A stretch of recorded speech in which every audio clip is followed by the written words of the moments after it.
따라서 내가 전한 복음, 오늘 11절에 보면 형제들아 내가 너에게 알게 하노니 내가 전한 복음은, 그러면서 바울이 그 갈라디아 지방에 전한 복음에 관하여 말씀을 이렇게 하고 있습니다. 바울은 복음을 전하기 전에 아라비아로 갔다가 다메섹으로 돌아갔다, 그렇게 말씀하고 있습니다. 아라비아에 얼마 동안 머물렀을까? 아무도 몰라요. 그냥 단시 추정만 할 뿐입니다. 여기 18절에 보면 그 후 3년 만에 내가 게바를 방문하려고 예루살렘에 올라가서 그와 함께 15일을 머무는 동안에, 그러면서 3년 후라고 하는 이 기간이 언급된 거로 봐서 아라비아 사목에 3년을 있지 않았을까 이렇게 추정하는데, 사실 뭐 명확하지 않은 표현입니다. 근데 어쨌든 바울이 다메섹에서 은혜 받은 다음에 곧바로 그 복음을 전하기 시작한 게 아니라 약 3년간의 그 깊이 생각하는 시간을 이렇게 둔 다음에 그 복음을 전하기 시작했다. 그런데 바울 같은 분이 뭐 이렇게 3년씩이나 뭐 이렇게 숙고할 시간을 가질 필요가 있었을까? 복음 전하기도 바쁜데, 복음 전하기도 바쁜 거는 바울 사정이고, 하나님은 잘 준비돼서 쓰임 받기를 원하시는 겁니다. 우리나라 6.25 때 그 훈련이 안 된 그 군인들을 전쟁터에 내보낸 적이 있는데, 그 사람들한테 붙여진 말이 있습니다. 총알바지다. 그냥 일회용이라는 거예요. 나가서 총도 쏠 줄 모르는데 무슨 전쟁을 하겠어요. 진짜 총도 쏘는 법도 제대로 훈련도 뭐 완벽하게 되지 않은 상태에서 총이라고 하는 게 쏘다 보면 그 응급처치해야 될 상황인데 못하죠. 뭐 발사가 안 돼. 왜 발사가 안 되는 거야? 어떻게 총기를 다 풀었다가 조립했다 또 어디가 고장난지도 알아야 되는데 급한데 말이에요. 훈련시킬 시간이 없어서 대충 총만 만져보고 내보냈는데 전쟁이 안 되는 겁니다. 그래서 이 사도 바울을 뭐 쓰긴 써야 되지만 아무리 급해도 잘 준비해서 하나님이 내보내야 되기 때문에 이렇게 아라비아에서 그 복음에 대하여 깊이 생각하는 기간을 뒀다, 그런 얘기입니다. 그래서 바울이 이 갈라디아서를 이렇게 쓴 내용을 보면 다 정리돼서 나오는 거예요. 정리돼서. 예를 들면 율법이 뭐냐, 예언이 뭐냐, 복음이 뭐냐, 뭐 이런 걸 딱 정리한 겁니다. 오늘 우리가 성경을 읽기 전에 율법이 뭐냐, 또 예언이 뭐냐, 복음이 뭐냐, 뭐 이런 거를 이렇게 좀 정리해 놓고 성경을 읽어야 돼요. 그 다음에는 성경 각 권의 기둥을 다 세워야 됩니다. 성경 66권에 그 예를 들면 갈라디아서, 그럼 갈라디아서의 기둥을 이렇게 세우는 거예요. 집을 우리가 지으려면 기초를 파고 기둥을 세워요. 거기까지 하면은 나머지는 이제 뭐 붙이기인데 그 기초 파고 기둥 세우는 거에 비하면 별거 아니에요. 집은 지을 때 기초가 중요하고 그다음에 기둥이 중요해요. 거기까지 딱 세워지면 그 다음부터는 뭐 그냥 착착 가다가 거기다가 붙이면, 또 기초와 기둥이 얼마나 잘 견고하게 세워졌냐에 따라서 그 집이 무너질 거냐 무너지지 않을 거냐 이런 것도 결정이 돼요. 그렇기 때문에 그 기초와 기둥이 중요한데, 오늘 성경의 모든 각권은 기둥이 있습니다. 기둥을 탁 세우고, 그리고 머릿속에 기둥이 세워진 다음에 이제 거기다가 하나하나 자세하게 들여다보면 성경 창세기, 그럼 창세기 기둥이 다다다닥 세워져야 돼. 그래서 그런 거를 하는데 시간이 좀 많이 걸립니다. 오늘 여기 바울이 내가 전한 복음은 첫째, 사람의 뜻으로 따라 된 것이 아니다. 우리가 사상이라고 하는 걸 우리가 생각할 때 사람이 만든 겁니다. 우리가 사상은 복음하고 달라요. 근데 이 사상 교육에 사람들이 한번 빠지면 복음보다 더 사람들이 영향을 많이 받습니다. 참 이 사상이 무섭습니다. 사상 교육은 어떻게 하냐? 세뇌라고 하는 방법을 통해서 합니다. 세뇌. 계속 같은 거를 반복해서 예를 들면 그 사람 머릿속에 각인시키는 거예요. 예를 들면 우리는 흰색, 검은색 이 두 가지를 희다 그러고 검다 그래요. 만약에 근데 어떤 나라에서 반대로 가르친다고 해요. 검은 거는 희다고 가르치고 흰 거는 검다고 가르치는 거예요. 어떻게 그렇게 가르치냐 그러지만 자기들 마음이지 뭐 그냥 그렇게 가르치는 겁니다. 흰 거를 검다고 그러고 검은 걸 흰다고 가르치는 겁니다. 근데 이게 왜 검어요? 이거 희지. 아니야. 이거는 검은 거야. 이게 왜 검어요? 이거 셔요. 이런 식으로 반대로 가르치면 처음에는 뭐 아니라고 그러겠죠. 근데 계속 나중에 이제 물어봐요. 이게 무슨 색깔이야? 흰색입니다. 검은 걸 흰색이라고 대답하면 제가 이 얘기를 그냥 여러분 하지만 실제로 제가 경험한 거예요. 중국에 가면 공산주의 당원 교육을 하는데 그렇게 교육한다고 하더라고요. 당원이 되기 위해서는 대학교에서 정규 과정에 공부도 하고 따로 공산주의 교육을 또 받아야 돼요. 그래서 공산주의 교육을 이렇게 교육받는 방법이 계속 책을 뺏겨 쓰는 거예요. 그러면 이제 또 와서 시험 보고 또 막 쓰는 거예요. 시험 보고. 그래서 이제 그 시험 치는 사람이 이게 보고 검은 거를 희다 그러고 흰 걸 검다고 그걸 바꿔야 된다고 그럴 때 그렇게 바뀌어졌다고 판단되면 당원이 되는 거예요. 안 바뀌잖아요? 그럼 당원 안 돼. 그러니까 자기들이 가르치려고 하는 걸 믿어야 되는 거예요. 믿어야 될 것도 아닌데 될 때까지 가르치는 겁니다. 그리고 그런 책을 계속 읽게요. 그러면은 어느 날 이제 그렇게 되는 겁니다. 내가 왜 이 얘기를 하냐면 사람의 뜻을 따라 되는 것이 아니고 이 사람의 뜻이라고 하는 게 사람이 만든 사상을 얘기한다 그런 얘기입니다. 복음이 사람이 만든 거냐?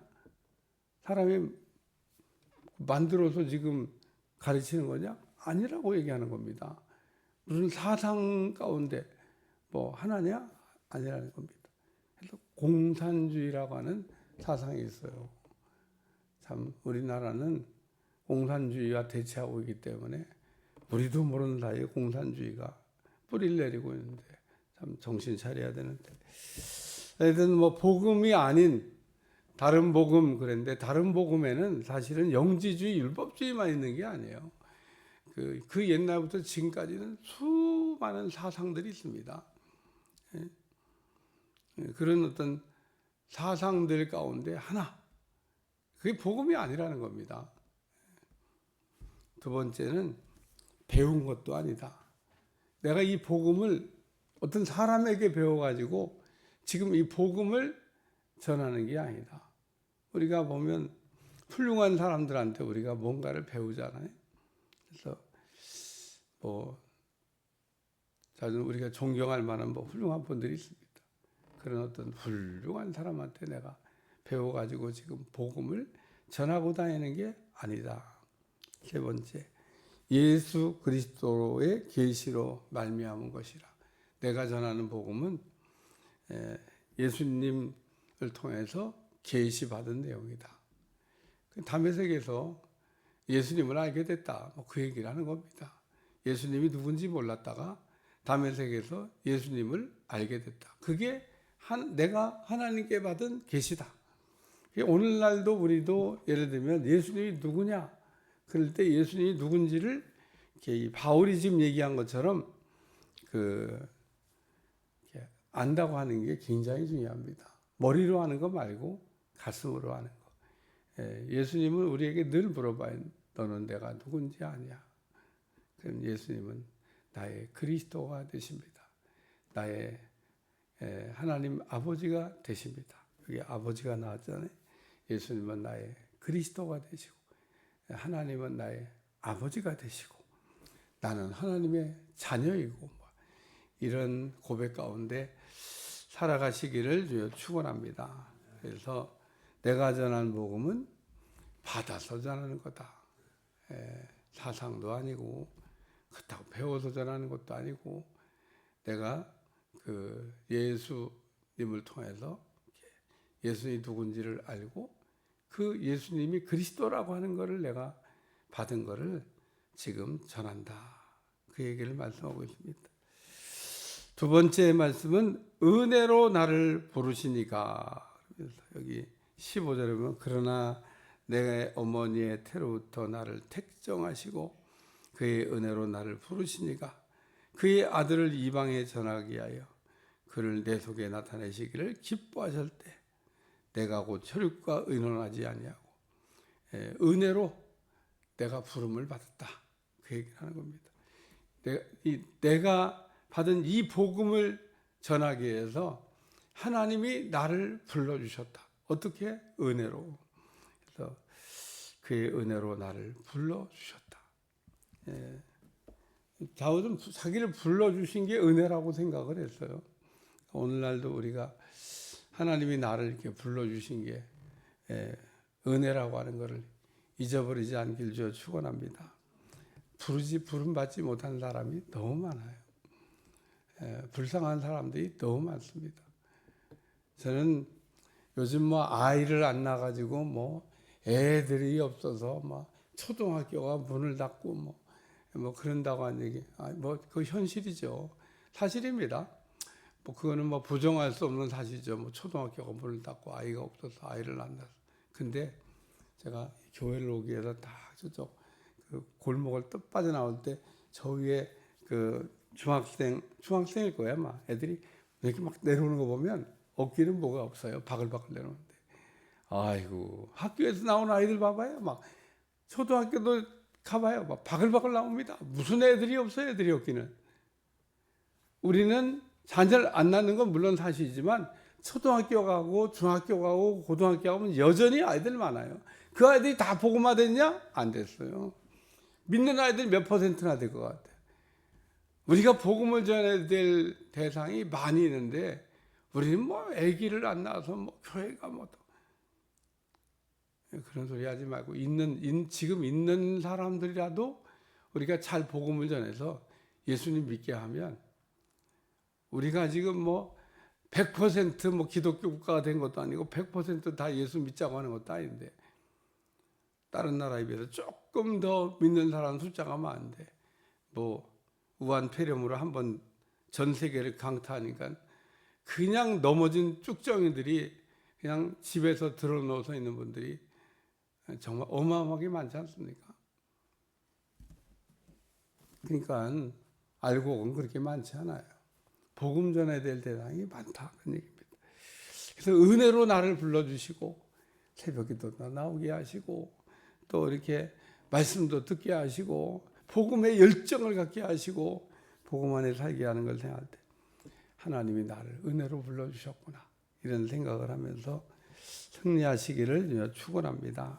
그래서 이방의 이 복음을 전하기 위해서 하나님 나를 왜 부르셨냐? 복음 전하라고 부르시고 복음 전하라고.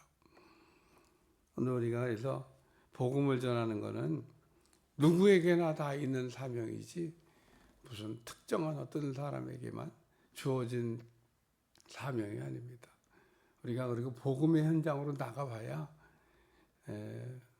복음이 얼마나 중요한가를 깨달을 수 있게 됩니다.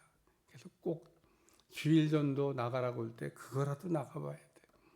아니면 혼자 다니든지 혼자 전도지 들고 주보 들고 나가서 혼자 서서 예수님 믿으세요 그러고 이분한테 복음 전하는 거 이렇게 주보도 주고 예수님 믿으세요 그러다가 관심을 보이면 복음 전하면 되는 거고 무관심하면 아직 때가 덜 됐나 보다. 제가 신림교회에서 부목사 할 때 청년 하나가 자동차 판매하는 일을 이제 직원으로 채용돼서 이제 직장 생활을 시작했는데 처음에는 막 장로님 보고 차 한 대 팔아달라고 그러고 막 권사님 보고 차 한 대 팔아달라고 그러고 차를 한 대 팔기 위해서 막 교회 온 교인들을 막 그냥 다 쫓아다니면서 막 부창케 하더라고. 그랬더니 저러다가 이제 몇 대 팔고 이제 그만두겠다 하더니 계속해요. 그래서 그러더니 이제 교인들하고는 이제 안 되나 봐. 이제 한 대인가 팔았는데 그 다음부터는 안 되니까 어떻게 업을 계속 하나 했더니 내가 물어봤어요. 어떻게 차 팔고 다녀? 그랬더니 그냥 회사에서 만든 그 차 이게 전단지 가지고 그건 뭐 주니까 밖에 나가고 차 한 대 사시죠? 차 한 대 사시죠? 이렇게 막 뿌리고 다니면 어떤 사람이 이거 얼마 해요? 그러고 묻는 사람이 있다는 거예요. 가끔 그 사람이 산다는 거예요. 그 사람. 그래서 차를 곧잘 팔더라고. 뭐 어디 가서 다 차가 필요한 사람 일로 와봐 이거 얼마에 이거 물어볼 거 아니에요. 그러니까 오늘도 복음을 지를 이렇게 전도지도 뿌리고 있다 보면 갈급한 사람은 묻는다니까요. 교회가 어디 있어요? 예수님 믿으면 구원 받는 거예요? 그러고 물어. 그 사람한테 복음 전하. 복음을 우리가 전해봐야. 그 또 근데 좋은 일만 있는 게 아닙니다. 어떤 때는 욕도 막 바가지로 먹고 그 환난과 핍박이 복음 전하다가 있지만 뭐 그런 건 당연하게 우리가 받아가면서 복음을 전해야 된다. 세 번째 말씀은 다메섹으로 갔다라는 말. 아라비아로 갔다가 다시 다메섹으로 갔다. 다메섹이 어디냐면 바울이 예수님 만났던 곳이 다메섹이에요. 바울은 다메섹에서 예수님 만나자마자 거기서부터 복음을 전했어요. 근데 복음을 전하고 아라비아로 갔다가 다시 또 다메섹으로 갔다는 겁니다. 왜 갔을까? 복음 전하러 갔죠. 복음. 오늘 우리가 사도 바울이 제일 복음 전하기가 바울에게 어려운 곳이 어딜까? 그게 다메섹입니다. 왜냐하면 다메섹의 사람들은 바울이 어떤 사람인지 다 알아요. 자기들 잡으러 왔던 사람이 과거의 전적도 다 압니다. 변했다고는 하는데 혹 또 마음이 또 변해갖고 또 무슨 짓 할지 몰라. 이럴지도 모르는 정말 바울에 대해서 명확하게 알고 있는 바울의 과거를 잘 알고 있는 사람들에게 복음을 전하기 위해서 거기로 갔다 그런 얘기입니다. 복음은 쉬운 데서부터 전하는 게 아니고 어려운 데부터 전하는 겁니다. 먼 데부터 전하는 게 아니라 가까운 데부터 전하는 겁니다. 잊어버리지 않기를 바래요. 복음은 어려운 데부터 치고 들어가는 거고 가까운 데부터 치고 들어가는 겁니다. 사람들은 반대로 생각해요. 복음은 멀리부터 전하고 복음은 쉬운 데부터. 그건 고기 먹을 때나 생선 먹을 때나 그렇게 먹는 거고 생선 먹을 때는 쉬운 것부터 먹고 가시는 나중에 먹는 거지만 복음은 반대로 전하기 어려운 데부터 전하고 가까운 데부터 전하는 겁니다. 그러니까 내 가까운 내 일족들에게 먼저 복음을 전해야 되는 거예요. 그 사람들한테 복음을 못 전하면서 먼 데 있는 사람 복음을 전한다고.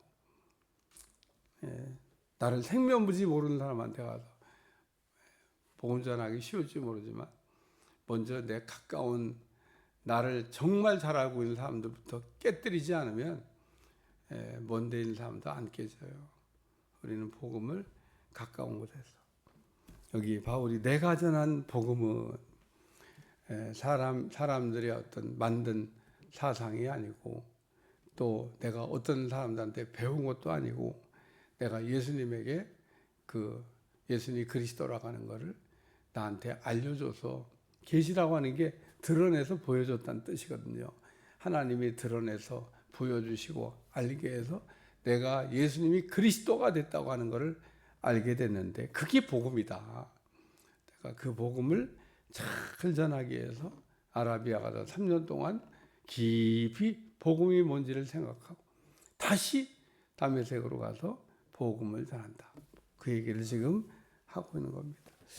기도하겠습니다. 하나님, 오늘도 내가 전한 복음은 바울이 어떻게 복음을 받게 됐는지를 과정을 설명하는 말씀인데 오늘 우리에게도 복음 주신 거에 감사하게 도와주시고 복음으로 무장하여 복음으로 승리하도록 축복해 주옵소서. 예수님의 이름으로 간절히 기도하옵나이다. 아멘.